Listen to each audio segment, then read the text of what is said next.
It's funny because when I think back to my childhood, there's two songs that I can touch on. One being Nat King Cole, Unforgettable, that my mother would play. She'd play Nat King Cole out. And, you know, the words on that song are just so meaningful, you know? And it really hit home. Another song that I can think back to is Wishing Upon a Star. Follow where you are. Growing up, my dad used to be a DJ, so I remember that record was like our record. It still is. I mean, everything back then involved music when you think about it, because that was the extent of what your life experience was. It was songs that you heard on the radio or something that you heard that played in your household. And, you know, you didn't really have a lot of vocabulary.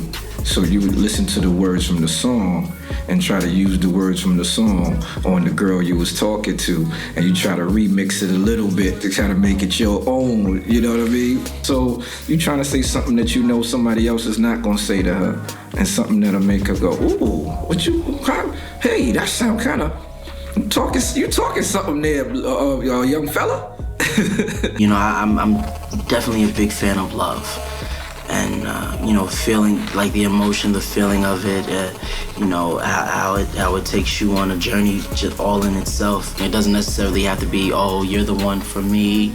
It could be, you know, an ode to your city. Like, I would even consider Empire State of Mind a love song. You know, it's Jay-Z talking about, you know, his love for the city. You write a love song by just channeling any experience that you have or see about a relationship between two people, whether it be two lovers, it could be a romantic relationship, it could be a family relationship, a friendship.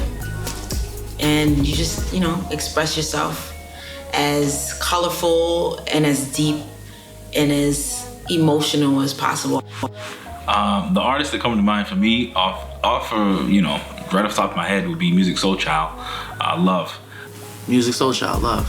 I heard he used that song as kind of like to play on words, like, you know, God is love, and speaking of God, but it's true in every instance that he's talking about. You know, that love is what love is. I think of Carl Thomas, Summer Rain. Adore by Prince. Usher, Nice and Slow.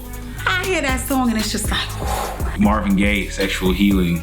Beyonce, Dangerously in Love. Fire and Desire. Rick James, Tina Marie, period. You took most of my good ones. D'Angelo Brown Sugar.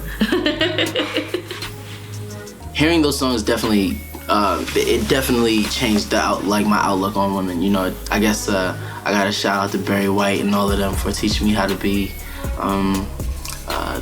light-skinned brother, smooth like butter.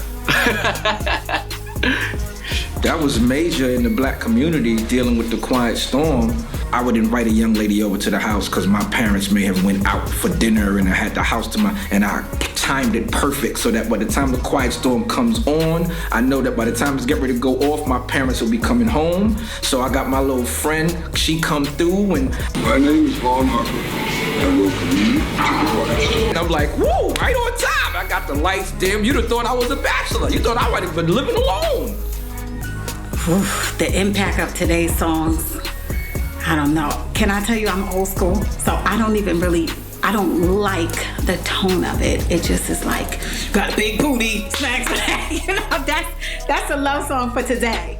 No, they're not. There definitely are differences. You know, I think our songs now are more, you know, rooted in the physical experience of love rather than, you know, the emotional journey of it all.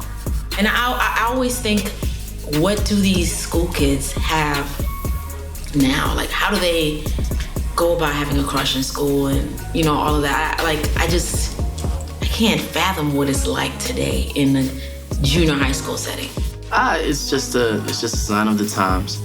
You know, I guess you could take it any which way you want. You know what? I believe that there are a lot of artists doing love records right now. I just don't think they have the exposure or the platform to show it, because Ratchet is winning right now. As ratchet as you can get. As ratchet as you can get. And what's bad about this is, I don't know, lately I don't hear a lot of love songs. I need love to come back. Just come back. When you get married, it's for better or for worse, through sickness and health. So if you're married to someone and you love them and they get sick, you don't dash them to the side and go, I'm done with you. You got the flu. You know, you go and you get some chicken soup and you go and get your whatever form of medication or whatever you home remedies, and you nurture that person back to health. And that's part of love. And I think that's what music needs now. Music needs to be nurtured back to health. And that's how we get back to putting some love into the music.